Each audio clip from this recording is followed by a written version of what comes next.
Hanggang saan tayo dinadala ng ating kalungkutan? Hanggang saan tayo dinadala ng ating problema?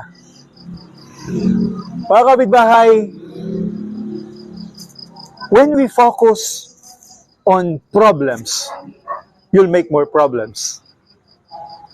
When we focus on possibilities, we make more opportunities. Mga kapitbahay, ito yung mensahe ni Apostol San Pablo sa kanyang unang sulat sa mga taga-Korinto. Kung kailan ako mahina, doon ako malakas. Ang problema, ang kalungkutan ay nagpapahina sa atin. O bakit tayo magfo-focus doon? Mga bahay, let us focus on the possibilities.